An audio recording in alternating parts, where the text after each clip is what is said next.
ಈ ಚಾನಲ್ಗೆ ಮಾಡಿ ಹಾಗೂ ನಿಮ್ಮ ಧ್ವನಿಯನ್ನು ಕಾಪಾಡಿಕೊಳ್ಳಿ.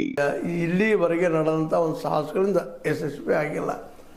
ಇಡಿನೂ ಸಹಿತ ಇವತ್ತೇನಾಗಿಬಿಟ್ಟಿದಪ್ಪ ಅಂದ್ರೆ ಜನರ ಕಣ್ಣಲ್ಲಿ ಎಷ್ಟಿದ್ದು ಹೋಯಿತು ಅನ್ನುವಂಥ ಒಂದು ಮಾತುಗಳು ಕೇಳಿ ಬರ್ತಾ ಇದ್ದಾವೆ. ಹೀಗಾಗಿ ಒಟ್ಟಾರೆಯಾಗಿ ಇಡಿ ಮಾಡಿದಂತಹ ಈ ಆರೋಪ ಪಟ್ಟಿ ಕೋರ್ಟ್ನಲ್ಲಿ ನಿಲ್ತಾ ಇಲ್ಲ, FIR ನೇಮ್ ಮಾಡ್ತಾನೆ ಅಂತ ಮಾತನ್ನು ಹೇಳ್ತಾ ಇದ್ದಾರೆ. ಇದೆಲ್ಲ ಒಟ್ಟಾರೆ ನೋಡಿದಾಗ ಒಟ್ಟಾರೆ ರಾಜಕೀಯ ಗಿಮಿಕಪ್ಪ ಅಂತ ಯಾರಿಗಾದರೂ ಒಳಸ್ತದೆ.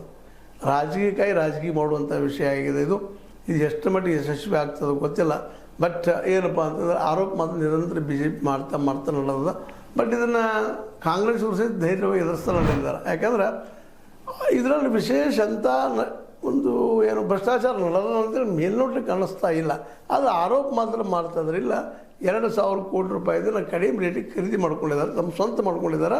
ಇದು ಸಾರ್ವಜನಿಕ ರಂಗದ ಇದೇನಪ್ಪ ಅಂತಂದ್ರೆ ಆಸ್ತಿ ಅನ್ನುವಂಥದ್ದು ಒಂದು ಟ್ರಸ್ಟ್ನಿಂದ ತಮ್ಮ ವೈಯಕ್ತಿಕ ತೊಗೊಳ್ತಾ ಇದ್ದಾರೆ ಅಂತ ಒಂದು ಆರೋಪ ಮಾಡ್ತಾ ಇದ್ದಾರೆ. ಇದು ಎಷ್ಟು ಮಟ್ಟಿಗೆ ಯಶಸ್ವಿ ಆಗ್ತದೆ ನೋಡೋಣ ಅದನ್ನು. ಬಟ್ ತುರ್ತು ಮಾತ್ರ ಇವತ್ತು ನಮ್ಮ BJPಗರು ಅನ್ನೋಕ್ಕಿಂತರೂ ಇಡಿ ಅಂದಾಗ ಸಹಜವಾಗಿ ಎಲ್ಲರಿಗೂ ಅನಿಸ್ತದೆ ಇದು BJP ಕೈವಾಡಪ್ಪ ಅಂತೇಳಿ. ಆದರೂ ನಾವು ಹಂಗೆ ಹೇಳಲಿಕ್ಕೆ ಆಗೋದಿಲ್ಲ. ಬಟ್ ಕಣ್ಣಿಗೆ ಕಾಣೋದನ್ನು